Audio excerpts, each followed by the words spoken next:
The Finger Lakes is currently the largest wine region in New York, helping the state become the second largest wine region in the entire nation. The Finger Lakes wine industry's success is largely due to the region's microclimate, where the lake's depths contribute to slightly warmer winters and cooler summers.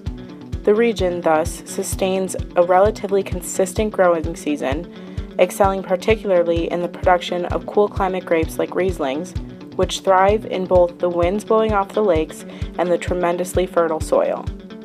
While for nearly 40 years the shores of Seneca Lake, and nearly 160 years the Finger Lakes region as a whole, have been ideal for viticulture, recent changes in the global climate have begun to take a toll on the wine industry. While the summer months are not necessarily getting warmer, recent climate trends show the region getting warmer faster, slowly expanding the grape growing season, which typically takes place from May until August. In recent years, however, temperatures have been steadily increasing as early as March and April, causing bud break much earlier than expected for a cool climate region, and detrimentally risking the chance of a later frost after the grapes begin growing, which can stunt or even kill the fruit. With global warming, we've noticed here in the Finger Lakes that it is getting much warmer in the spring, and because of that, we are seeing early bud break. One of the unique things about the Finger Lakes has always been that the Seneca Lake keeps the nighttime temperatures much cooler in the spring, so we don't get bud break until usually May 15th, which is well after the last frost. Now we're starting to see earlier bud break, and now you're starting to see wind machines popping up all over the Finger Lakes because we get bud break in April now.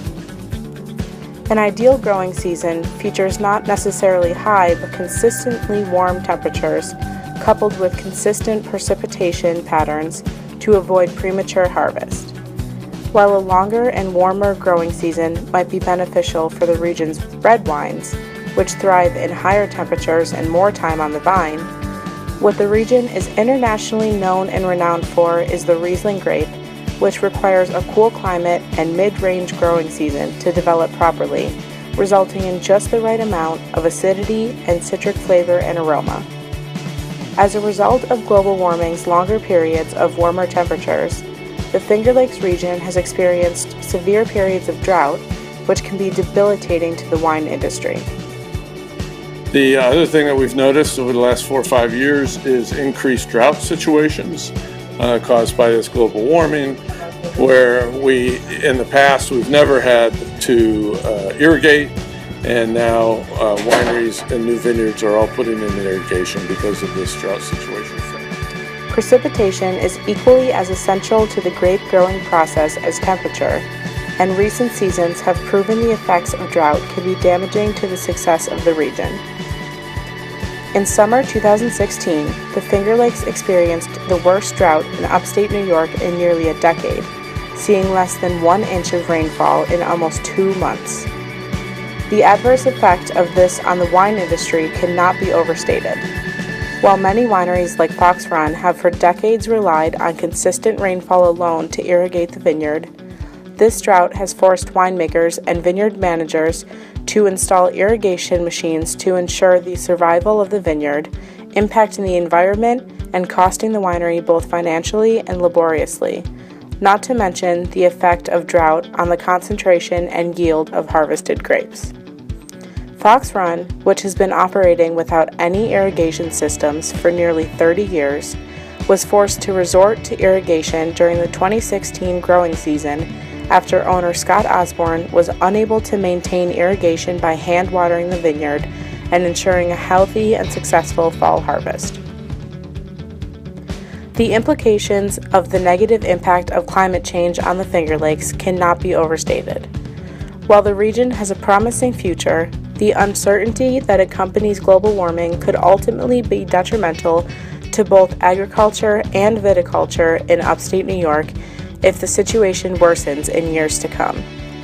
Not only will this result in the destruction of a centuries-old tradition of local winemaking, but it will also negatively impact the economy of the region tremendously, as the wine industry supports both the state and local economies, acting as an essential venue for state and regional tourism. Tourism is an important facet of the local economy, impacting several different industries, from wineries to hotels and restaurants, retailing, and transportation. Winery tourism contributes over 6,400 jobs to the state, for a total of more than $213 million in wages. The tradition of winemaking is deeply rooted in the history of our region and has played an unparalleled role in the expansion and recognition of the Finger Lakes region as a whole. In order to maintain this tradition, we must understand how our changing earth can impact our home. Winemaking may not be essential to life, but it is certainly essential to life in the Finger Lakes.